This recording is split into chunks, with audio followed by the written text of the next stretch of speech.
Hey y'all, it's your girl Fontaine Felicia Foxworth, and as promised, I came back. I know some of y'all was wondering, but I'm here. And as promised, my video about why I left the spiritual community online. So let's get into the 5 reasons why I left spirituality online and ultimately spirituality itself for a little bit. Number 1, I could no longer relate.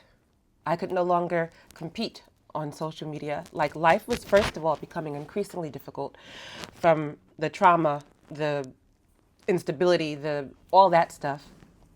And then I had to show up to give of myself, to teach, to put these messages out, to create content. When it came to these other spiritual gurus, these other spiritual teachers, I started to wonder, like, are we even having a similar experience? Like, is what's happening to me happening to you because you're functioning?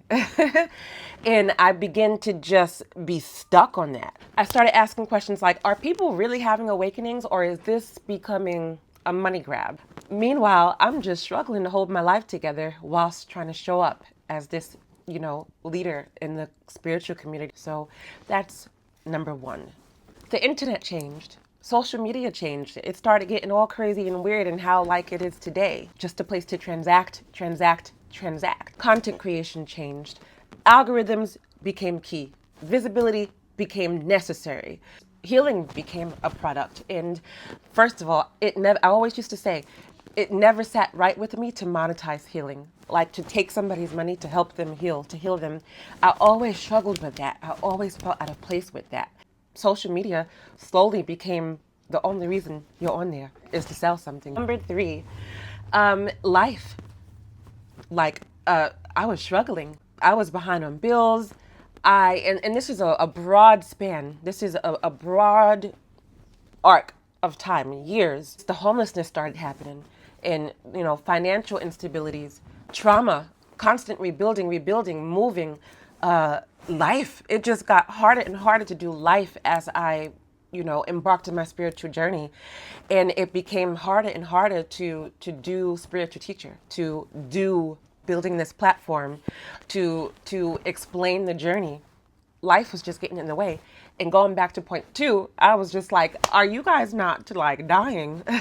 I was exhausted, utterly exhausted. I wasn't thriving. I wasn't thriving at all. I was barely surviving. The pressure to create content while trying to survive, it just became unsustainable. All right, so next is number 4. My mission became unhealthy.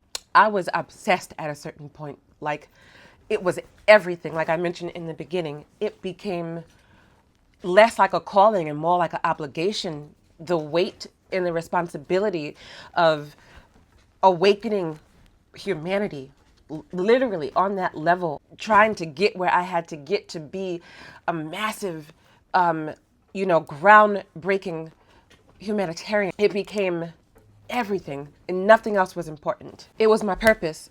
It was my mission, and I took it seriously, maybe a little bit too serious. So I felt responsible for everyone. The weight of the world was constantly on my heart.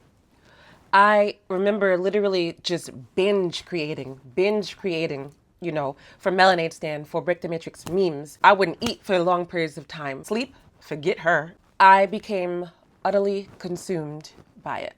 And last but not least, number 5, I had to continue healing in private.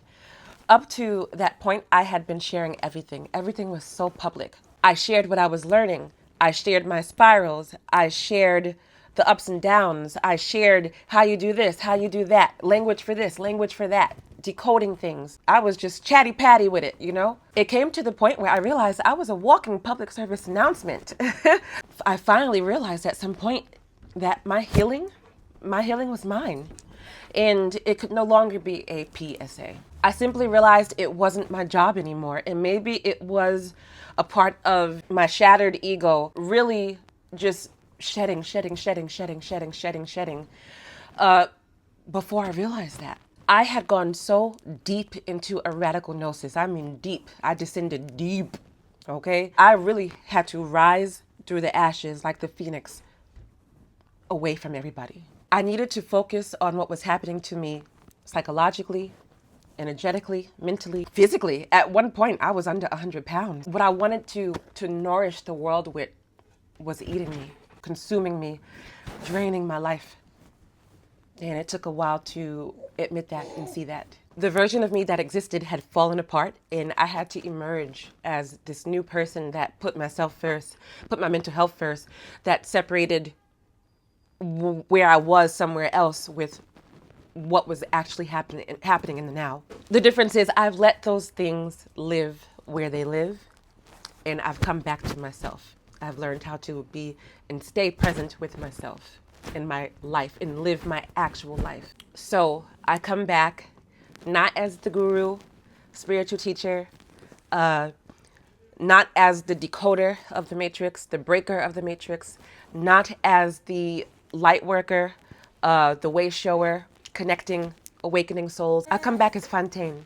I come back as someone who has lived through very real experiences. Some things can be taught for sure, but some things need to be lived.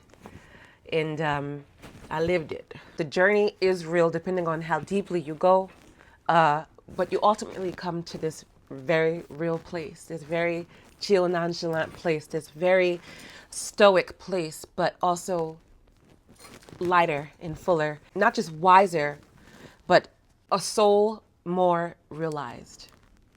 You know, so there's less confusion, there's less urgency, there's less all of that, you know, and more living. And for me, the disappearing was a part of that journey. Just thinking back, it makes me emotional, but it makes me proud, it makes me happy. I realize now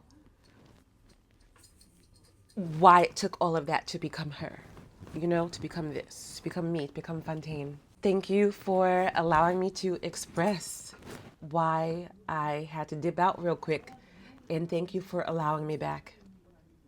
Until next time, y'all.